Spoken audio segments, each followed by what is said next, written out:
ಕರುನಾಡಲ್ಲಿ ಎರಡನೇ ಹಂತದ ಲೋಕ ಯುದ್ಧ ಶುರುವಾಗಿದೆ. ಇನ್ನು ಉತ್ತರ ಕರ್ನಾಟಕ ಭಾಗದ 14 ಕ್ಷೇತ್ರಗಳಿಗೆ ವೋಟಿಂಗ್ ನಡೀತಾ ಇದೆ. ಬಹಳ ಕದನ ಕುತೂಹಲಕ್ಕೆ ಕಾರಣ ಆಗ್ತಾ ಇದೆ. ಉತ್ತರ ಕರ್ನಾಟಕದ 14 ಲೋಕಸಭಾ ಕ್ಷೇತ್ರಗಳ ಮತದಾನ ಇವತ್ತು. 227 ಅಭ್ಯರ್ಥಿಗಳು ಕಣದಲ್ಲಿದ್ದಾರೆ. ಡವಡವ ಶುರುವಾಯಿತು.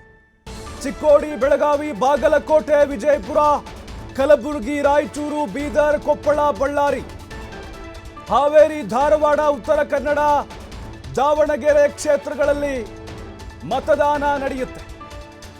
ಪಾರದರ್ಶಕ ಚುನಾವಣೆಗೆ ಮತಗಟ್ಟೆ ಮೇಲೆ ಖಾಕಿ ಹದ್ದಿನ ಕಣ್ಣಿಟ್ಟಿದೆ. ನೋಡಿ, ಇದು ಎರಡನೇ ಯುದ್ಧ. ಇದು ಕುರುಕ್ಷೇತ್ರದ ಮಹಾಭಾರತದ ಎರಡನೇ ಯುದ್ಧ ಅಂತ ಬಿಂಬಿಸಲಾಗ್ತಾ ಇದೆ. ಅಭ್ಯರ್ಥಿಗಳ ಎದೆಯಲ್ಲಿ ಢವಢವ ಶುರುವಾಗಿದೆ. 227 ಅಭ್ಯರ್ಥಿಗಳು ಕಣದಲ್ಲಿದ್ದಾರೆ. ಓವರ್ ಆಲ್ 14 ಕ್ಷೇತ್ರಗಳಲ್ಲಿ. ಅದರಲ್ಲಿ 206 ಪುರುಷರಿದ್ದಾರೆ. ಜೊತೆಗೆ 21 ಜನ ಮಹಿಳಾ ಅಭ್ಯರ್ಥಿಗಳಿದ್ದಾರೆ. ಹೈಯೆಸ್ಟ್ ದಾವಣಗೆರೆಯಲ್ಲಿ ಕಣದಲ್ಲಿದ್ದಾರೆ.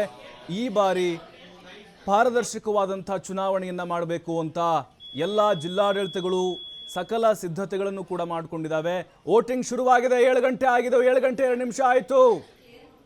ಎಲ್ಲರೂ ಬಂದು ಕಡ್ಡಾಯವಾಗಿ ತಪ್ಪದೆ ತಮ್ಮ ಹಕ್ಕನ್ನು ಚಲಾಯಿಸಬೇಕು. ಬಹಳ ದಾಖಲೆಯ ಪ್ರಮಾಣದ ವೋಟಿಂಗ್ ಆಗಬೇಕು ಇವತ್ತು. ನಿರೀಕ್ಷೆ ಇದೆ ನಮ್ಮದು ಕೂಡ. 14 ಕ್ಷೇತ್ರಗಳಲ್ಲಿ ಮಿನಿಮಮ್ ಏನಿಲ್ಲ ಅಂದರೂ ಒಂದು 72 ಬರುತ್ತೆ, 75 ಒಳಗಡೆ ಬರುತ್ತೆ ಅಂತ. 70 ಮೇಲೆ 75 ಒಳಗಡೆ ಅಂಥೇಳಿ. ಯಾಕೆಂದರೆ ಬೆಂಗಳೂರಿನಲ್ಲಿ 66% ವೋಟಿಂಗ್ ಆಗಿತ್ತು 14 ಕ್ಷೇತ್ರಗಳಲ್ಲಿ.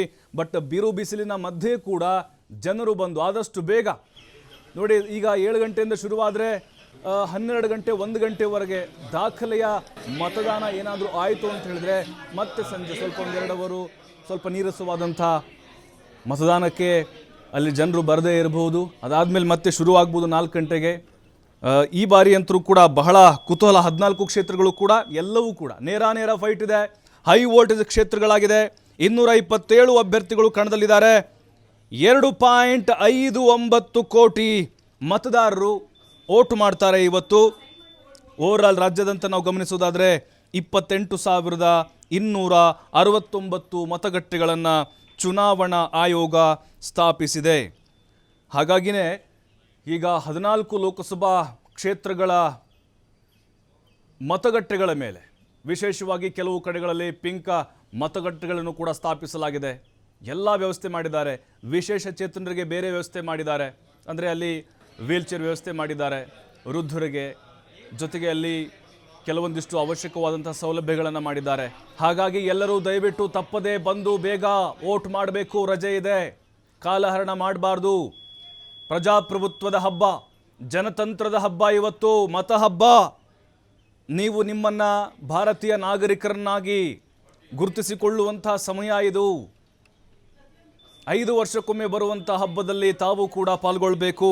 ಈಗಾಗಲೇ ಎಲ್ಲ ಜಿಲ್ಲಾಡಳಿತಗಳು ಕೂಡ ಅರಿವನ್ನು ಮೂಡಿಸಿದ್ದಾವೆ. ಎಲ್ಲರೂ ಕೂಡ ತಪ್ಪದೇ ಮತವನ್ನು ಚಲಾಯಿಸಬೇಕು ಅಂಥೇಳಿ.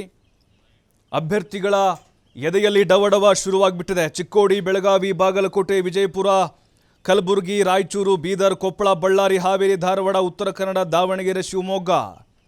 ನೋಡಿ, ಈಗ ಅತಿ ಕಡಿಮೆ ಅಂದರೆ 8 ಜನ ಅಭ್ಯರ್ಥಿಗಳು ರಾಯಚೂರಿನಲ್ಲಿ ಕಣದಲ್ಲಿದ್ದಾರೆ. 1.45 ಲಕ್ಷ ಸಿಬ್ಬಂದಿಯನ್ನು ಚುನಾವಣಾ ಕೆಲಸಕ್ಕೆ ಬಳಸಿಕೊಳ್ಳಲಾಗಿದೆ.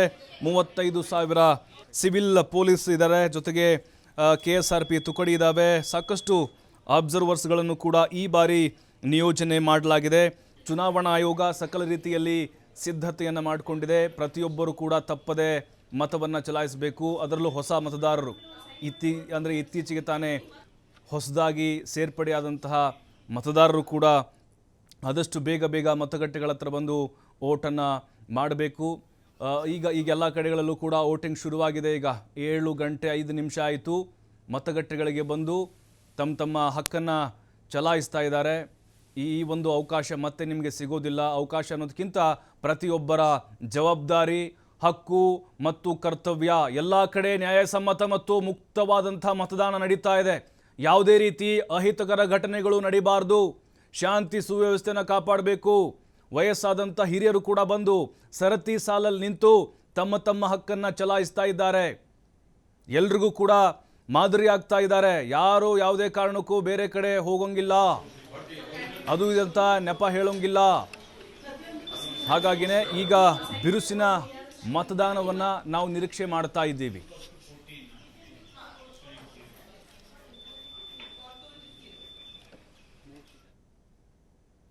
ನೋಡಿ, ಮತದಾರರ ವಿವರವನ್ನ ನೋಡ್ತಾ ಇದ್ದೀವಿ ನಾವು. ಒಟ್ಟು ಮತದಾರರು 2,59,17,493. ಅಂದ್ರೆ ಈ 14 ಲೋಕಸಭಾ ಕ್ಷೇತ್ರಗಳ ಒಟ್ಟು ಮತದಾರ ಸಂಖ್ಯೆ ಇದು. ಪುರುಷ ಮತದಾರರನ್ನ ನೋಡ್ತಾ ಇದ್ದೀವಿ. 1,29,48,978 ವೋಟರ್ಸ್ ಇದ್ದಾರೆ, ಅಂದ್ರೆ ಪುರುಷ ಮತದಾರರು. ಇನ್ನು ಮಹಿಳಾ ಮತದಾರರ ಸಂಖ್ಯೆ ನೋಡ್ತಾ ಇದ್ದೀವಿ. 1,29,66,570 ಇದ್ದಾರೆ ಮಹಿಳಾ ಮತದಾರರು. ಇನ್ನು ತೃತೀಯ ಲಿಂಗಿಗಳು 1,943 ವೋಟರ್ಸ್ ಇದ್ದಾರೆ. ಅಂದ್ರೆ ಇದು 14 ಲೋಕಸಭಾ ಕ್ಷೇತ್ರ. ಈಗೇನು ಎರಡನೇ ಹಂತದ ಚುನಾವಣೆ ನಡೀತಾ ಇದೆ, ಒಟ್ಟು ಮತದಾರರ ಸಂಖ್ಯೆಯನ್ನು ನಾವು ಗಮನಿಸ್ತಾ ಇದ್ದೀವಿ.